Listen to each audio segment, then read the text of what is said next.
حضور نے فرمایا آؤ میں تمہیں پچھلے زمانے کے ایک ایماندار نوخیز ولی اللہ کی بات سناؤں۔ پچھلے زمانے حضور نے فرمایا پچھلے زمانے میں ایک بادشاہ جادو کے زور پہ حکومت کرتا تھا۔ جب وہ ایک جادوگر اس نے رکھا ہوا تھا تو جادوگر اس کو جادو بتاتا، وہ جادو کے زور پر حکومت کرتا۔ جادوگر بوڑھا ہو گیا تو کہنے لگا بادشاہ کوئی نوجوان میرے پاس بھیج دے، اب میں بوڑھا ہو گیا ہوں، میرا پتہ کوئی نہیں، کب مر جاؤں۔ ایک نوجوان کی ڈیوٹی لگائی، بڑا زیرک سمجھدار، اپنے رعایا میں سے چن کے جو ذہین فطرت مزاج بچہ تھا وہ اس نے لگایا۔ اللہ کے محبوب علیہ الصلوۃ والسلام فرماتے ہیں بچہ جادو سیکھنے لگا، وقت گزرنے لگا۔ بچہ جب جادو سیکھنے جاتا تو رستے میں ایک راہب بھی تھا جو انجیل جانتا تھا، وہ اللہ اللہ سکھاتا، لوگوں کو حضرت عیسیٰ علیہ السلام کی تعلیمات سے آگاہ کرتا۔ اس نے دیکھا کہ یہاں بھی لوگ اکٹھے ہیں تو وہ بچہ اس راہب کے پاس بھی اٹھنے بیٹھنے لگا۔ اب جب اس کے ساتھ اس کی گفتگو بڑھنے لگی تو اس کو باتوں میں لذت آنے لگی۔ اس نے راہب نے پوچھا کہ تو کون ہے اور کس طرح سے آیا ہے، کیا تیرا معاملہ ہے؟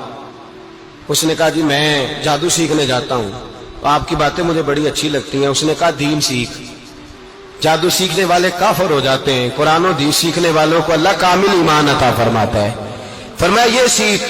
بچہ بیٹھنے لگا، اس کے پاس آنے لگا، باتیں دل میں گھر کرنے لگی۔ ایک وقت آیا کہ مسلمان ہو گیا، اور مسلمان کیسے ہوا؟ بچہ کہتا میں تجربہ کر کے ہوا۔ اب میں تھوڑا سا وقت جادوگر کے پاس بھی جاتا اور باقی سارا وقت وہاں بیٹھتا۔ میں ایک دن جا رہا تھا تو رستے میں اژدہا تھا، بہت بڑا سانپ تھا، رستہ روک کے کھڑا تھا۔ یہ حضور نے بیان کی حدیث، نبی پاک صلی اللہ علیہ وسلم فرماتے ہیں بچہ کہتا ہے کہ رستے کے اندر سانپ ہے، رستے بند ہے، لوگ چھتوں درختوں پہ چڑھے، حراش ہے۔ کہتے چھوٹا سا روڑا میں نے اٹھایا تو میں نے کہا اللہ اگر جادوگر سچا ہے تو اسے مار دے۔ چھوٹا سا روڑا میں نے پھینکا، اژدہا کوئی نہ مرا۔ پھر چھوٹا روڑا اٹھایا، میں نے کہا اللہ اگر وہ عالم سچا ہے تو اسے مار دے۔ اب جب میں نے روڑا مارا تو اژدہا مر گیا۔ میرے اندر سے گواہی آئی نہیں دین کی باتیں سچی ہیں، نہیں قرآن کی باتیں اسلام سمجھانے کے لیے عرض کر رہا ہوں، اگرچہ اس دور میں انجیل تھی، اللہ رسول کی باتیں اچھی ہیں۔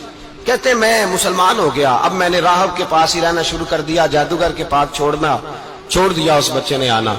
بادشاہ پوچھتا کہاں زیادہ وقت گزارتے ہو تو وہ بات گول کر دیتا۔ وقت تیزی سے بڑھنے لگا، اللہ نے اس نوجوان میں طاقت پیدا کر دی۔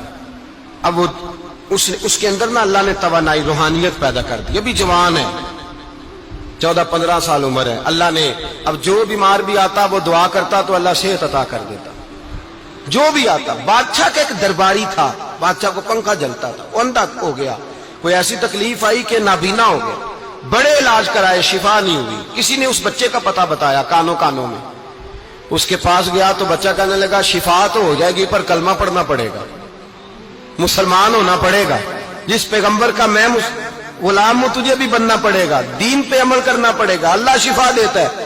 اس نے کہا تو مجھے کلمہ پڑھا، مجھے شفا دے، میں تیار ہوں۔ اس نے کہا شفا تو اللہ دیتا ہے۔ اس نے اللہ تبارک و تعالیٰ کا ذکر کر کے دعا مانگی، یہ مسلم شریف میں حدیث ہے، طبرانی میں موجود ہے۔ اللہ نے اسے شفا دی، اس نے کلمہ پڑھنا شروع کر دیا۔ یہاں ایک نقطہ لکھا ہے ہمارے علماء نے، کہتے ہیں جب اللہ ولایت عطا کرتا ہے نا تو یہ سفید بالوں والے کا حصہ نہیں ہوتی۔ اگر جوانی میں کوئی آدمی توبہ کر کے تصوف کے رستے پہ چلتا ہے تو سب سے زیادہ ولایت اللہ اسے عطا فرماتا ہے، سب سے زیادہ ولایت اس کے پاس ہوتی ہے۔ ابھی اس کے بال کالے ہیں، چڑھتی جوانی ہے، دعا کی تو اللہ نے، اور حدیث پاک میں موجود ہے کوڑے آتے تو شفا یاب ہو جاتے، اندھے آتے تو شفا یاب، برس والے آتے تو اللہ سے دے، جوان ہے۔ بادشاہ کے پاس وہ واپس گیا، وہ جو آدمی جس کی آنکھیں ٹھیک ہوئی تھی۔ بادشاہ نے پوچھا کہ کیسے شفا ملی؟ تو کہنے لگا میرے رب نے شفا دی ہے۔ بادشاہ سجدے کراتا تھا، اپنے آپ کو منواتا تھا معاذ اللہ، کہنے لگا میرے علاوہ کون رب ہے؟ اس نے کہا وہی رب ہے جس نے تجھے پیدا کیا ہے، اور وہی رب ہے جس نے مجھے اندھے کو آنکھیں دی ہیں، وہی ہے میرا مالک۔ کہا اچھا تو مجھے نہیں مانتا؟ کہا نہیں میں اپنے رب کو مانتا ہوں۔ بادشاہ نے اسے سزا دی، ستایا، اس نے بچے کا پتہ بتایا، پھر بچے کو بلا کے ستایا تو اس راہب کا پتہ بتایا، راہب بھی قتل ہو گیا، نابینا بھی قتل ہو گیا۔